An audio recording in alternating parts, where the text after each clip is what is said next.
The following program was produced by an independent community producer. The opinions expressed do not necessarily reflect those of the ECAT staff or board of directors.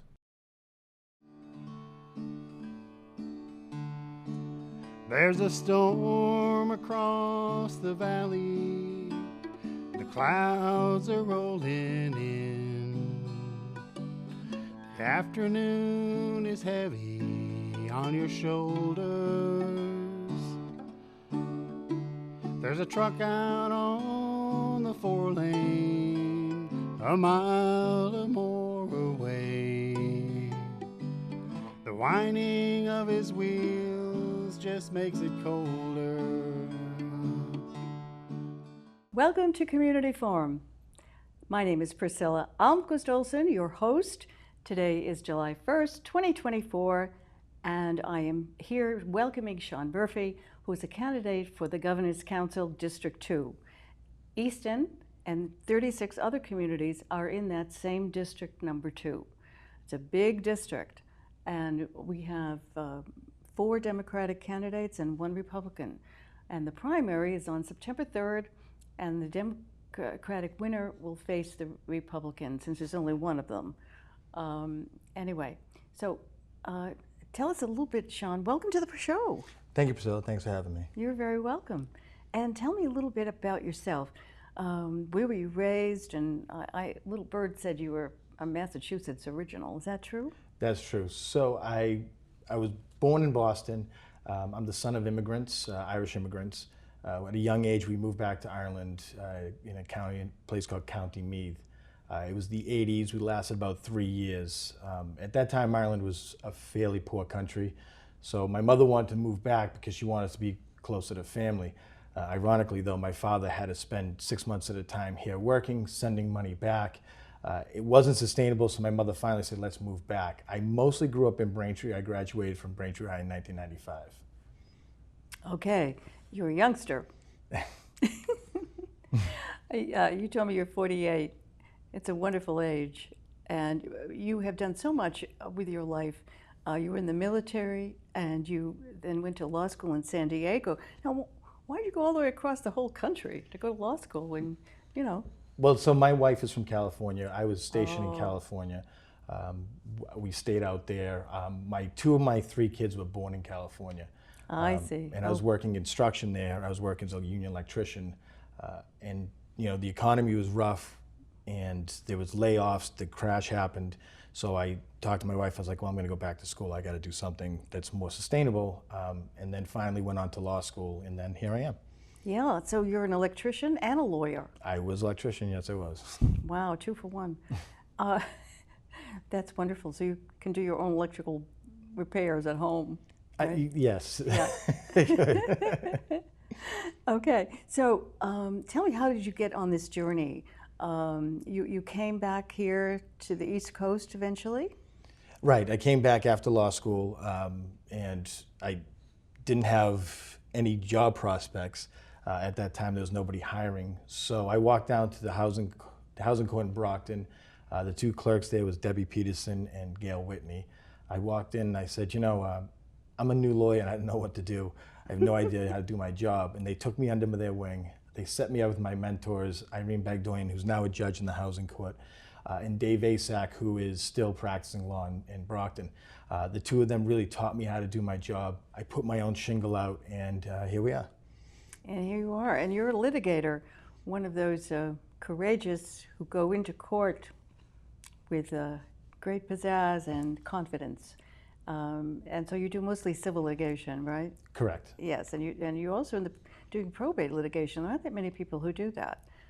It's a very niche area of law, is probate litigation, because the rules are completely different than if you were in civil litigation. Yeah, I did a lot of probate and trust work in my law practice, but I always farmed it out to the litigator if it was necessary. Anyway, so Sean, what brought you to this journey that you're on, running for the Governor's Council?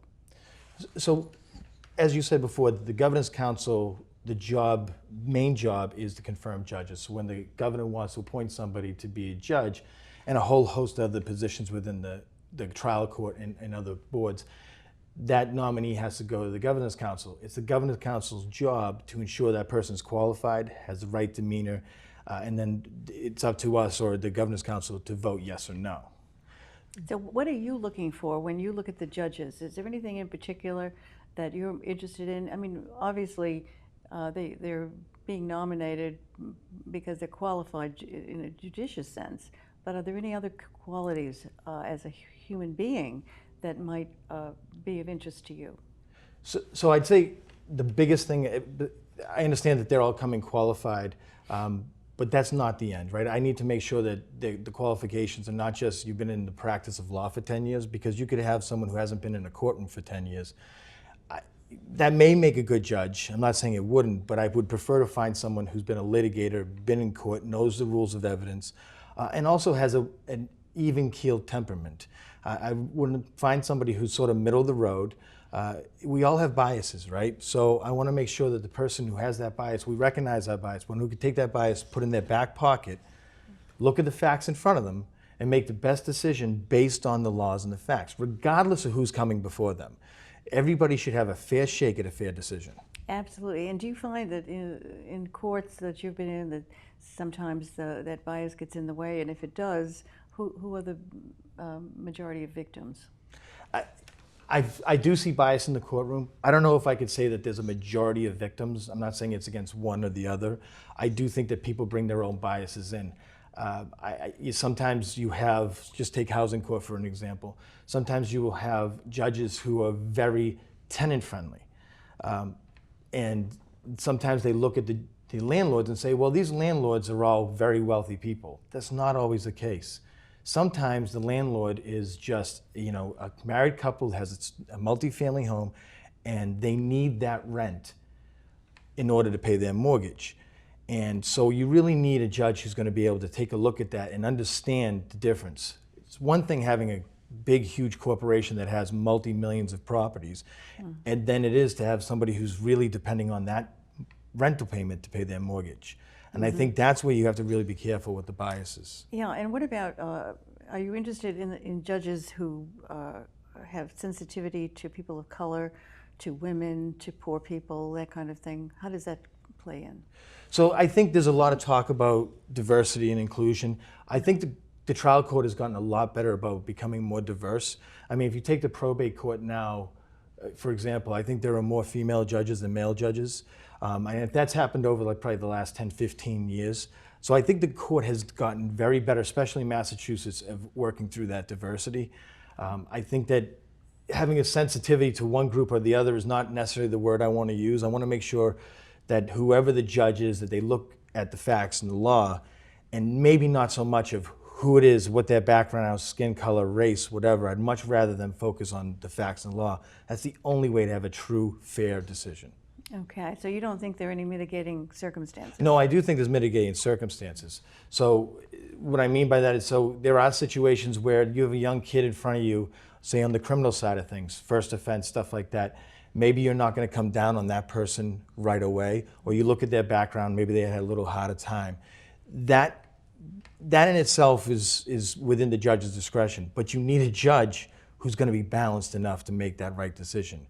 You don't want a judge that says, every time it's going to be this, or every time it's going to be that, because that doesn't help. So that judge isn't taking into consideration who that person is, what they've gone through, the circumstances of their lives, whatever. So that's good. I think that's really important too.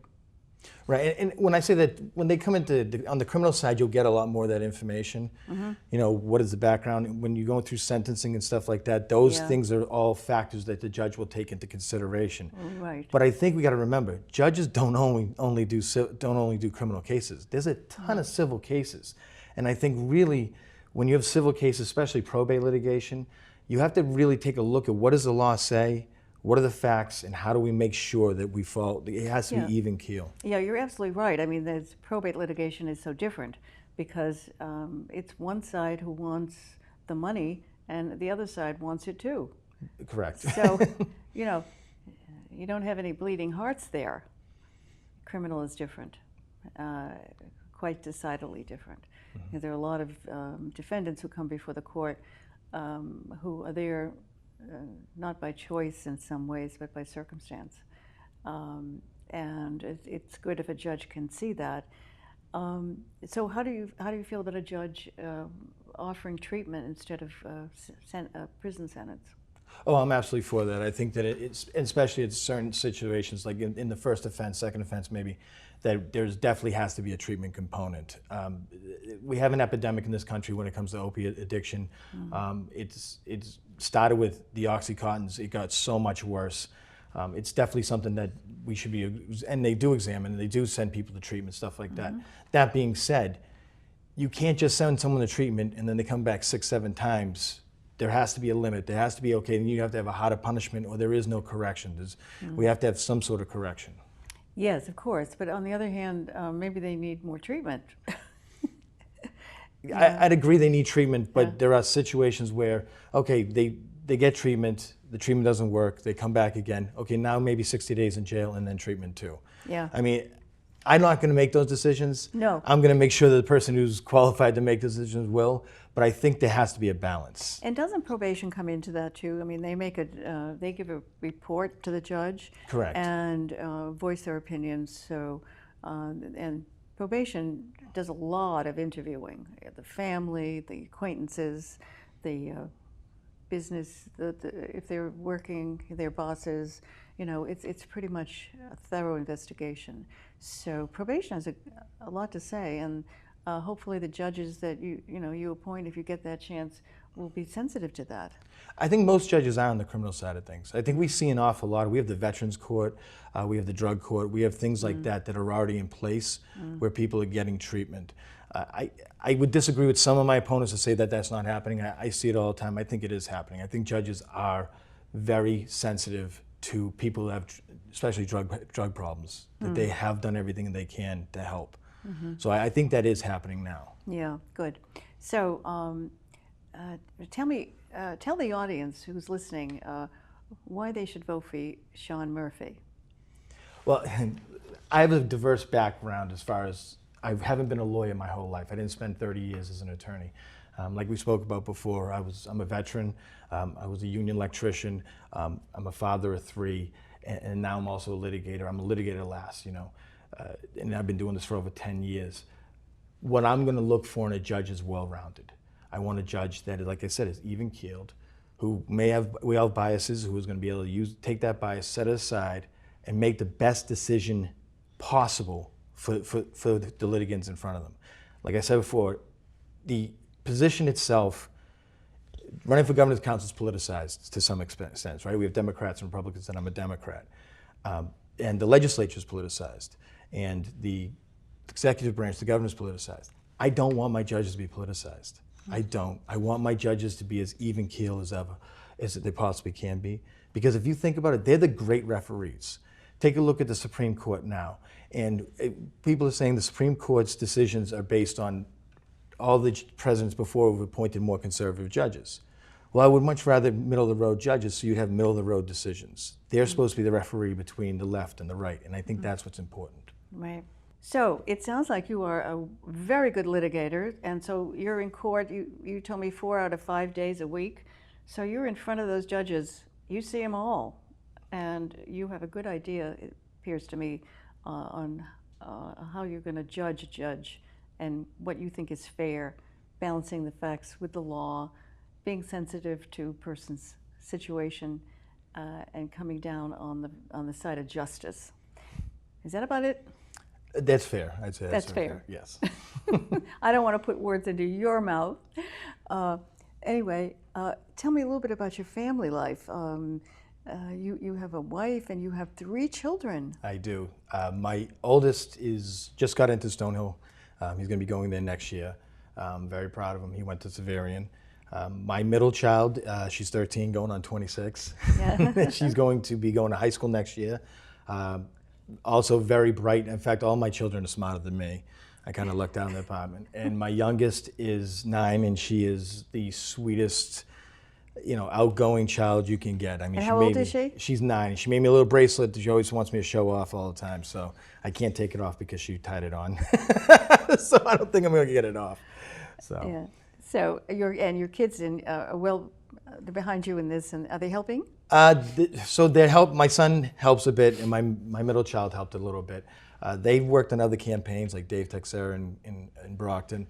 They did the knocking on doors, which they thought was going to be fun until they actually did it, and they're not so interested in doing that anymore. Well, I remember when I was 7 years old, my father ran for the Board of Selectmen here in town, Easton, and I would go first and knock on the door, and my father would be behind me, and I would say, "Hi, I'm Priscilla Almquist, and this is my father, and he's running for selectman.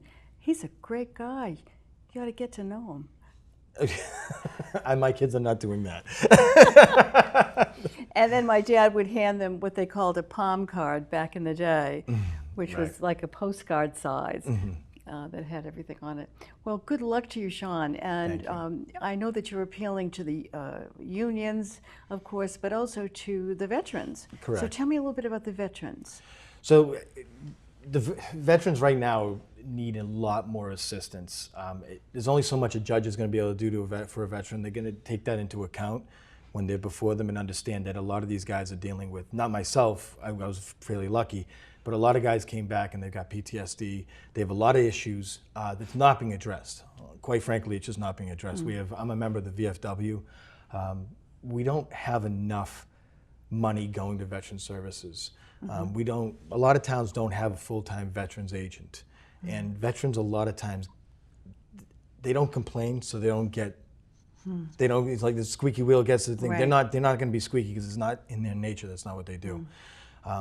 They just had a new veterans bill came down. It was a good step, but not enough. We have more homeless veterans than any other demographic. Is that right? Wow. So you're certainly going to look for a judge that's going to be sensitive to veterans and their problems and their circumstances. Correct. Yeah. Okay, John. Well, thank you so much for joining me today, and good luck on the trail. You're going to be meeting lots of people, and you're going to be telling your story over and over. And by the way, he's from Bridgewater, okay? Just a stone's throw from Easton. And good luck in trying to cover all those communities. It's a lot of work. Thank you, though. It is, but you look like you're ready for it. Thank you. Thank you so much for joining me. And to all of you out there, this is Priscilla Almquist Olsen bidding you farewell. Until next time, be well.